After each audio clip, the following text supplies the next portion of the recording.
Bonjour, bienvenue dans cette vidéo sur le rapport budgétaire et financier dans le dossier EPRD. Au sommaire de ce tutoriel, nous présenterons dans la première partie le rôle et la forme du rapport budgétaire et financier. En deuxième partie, il s'agit de récapituler ce que doit contenir un rapport budgétaire et financier lors de la transmission de l'EPRD aux autorités de tarification.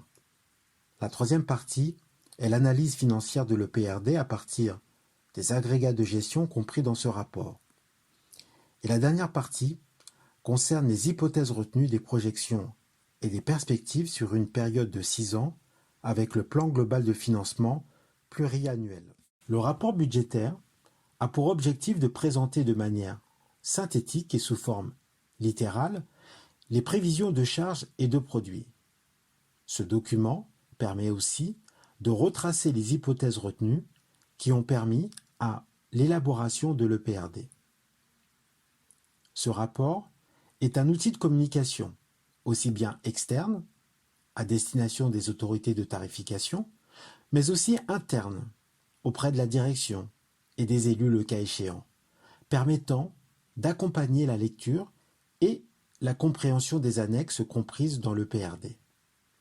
Sa forme, ou le modèle, n'est pas imposé ni fixé par arrêté. Néanmoins, il convient que ce rapport ne dépasse pas une vingtaine de pages.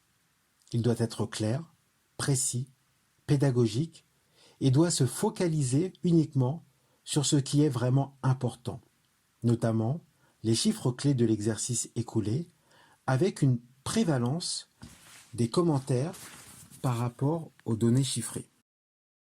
L'article R 314-223 du Code de l'action sociale et des familles précise que l'EPRD doit être accompagné de documents annexes, dont le rapport budgétaire et financier.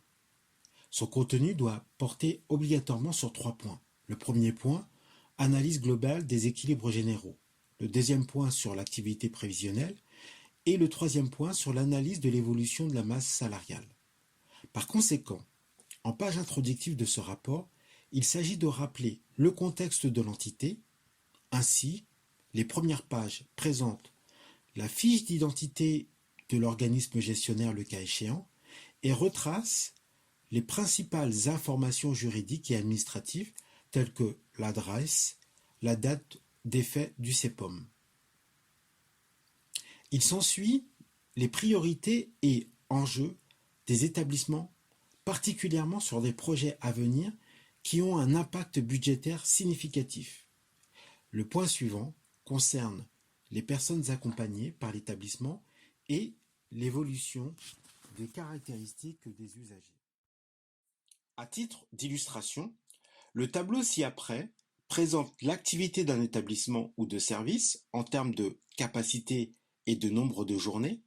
Ces informations sont destinées à repérer une sur- ou sous-activité et portent également sur les 3 exercices budgétaires qui précèdent celui concerné par les propositions. Les exercices 2020 et 2021 sont exceptionnels. Il convient de mentionner l'impact de la gestion de la crise Covid sur l'activité. L'objectif de cette partie consiste à expliquer les charges et les produits du compte de résultat prévisionnel présentés par les établissements ou services qui entrent dans le champ du CEPOM. Il s'agit de justifier toute évolution significative et de présenter tout fait marquant au regard des 2 derniers états réalisés de recettes et de dépenses. La première analyse est réalisée sur les charges de personnel du groupe 2. Ce groupe doit faire l'objet d'une attention particulière par le poids significatif des charges de personnel sur le montant des charges totales. Les charges afférentes au personnel sont déclinées en charges de personnel salarié et charges de personnel extérieur et rémunération d'intermédiaires. Les éléments à préciser dans le rapport budgétaire et financier pour le personnel salarié sont les suivants. La convention collective appliquée, l'analyse des taux de charges sociales, les éventuelles diminutions des aides obtenues et les éléments à négocier dans le CEPOM. Pour le personnel extérieur et rémunération d'intermédiaires à l'établissement, on peut citer dans le rapport les éventuelles difficultés de recrutement. Pour les groupes fonctionnels 1 et 3 des autres charges que les charges du personnel, il s'agit de rappeler dans le rapport budgétaire et financier les hypothèses retenues en matière d'évolution des charges et de tout élément significatif par rapport au taux d'inflation des charges. Il faut préciser également la date d'autorisation de prise en compte des frais de siège, le cas échéant, et les méthodes de comptabilisation des amortissements. Après avoir présenté les groupes fonctionnels de charges, nous allons nous intéresser aux produits. Les éléments à préciser dans le rapport budgétaire et financier pour les produits de tarification groupe 1 sont de rappeler l'écart entre le tarif proposé lors de la négociation du CEPOM et celui arrêté par l'autorité de tarification lors de la notification. Il s'agit aussi de rappeler les produits de tarification sur les 6 années à venir. Les autres produits de la tarification, nommés recettes en atténuation, doivent préciser dans le rapport budgétaire et financier les points suivants: l'origine des recettes et les mesures éventuelles pour renforcer les recettes en atténuation. L'objectif d'une analyse financière dans le rapport budgétaire et financier est d'examiner les grandes tendances des agrégats de gestion et de les commenter de manière synthétique.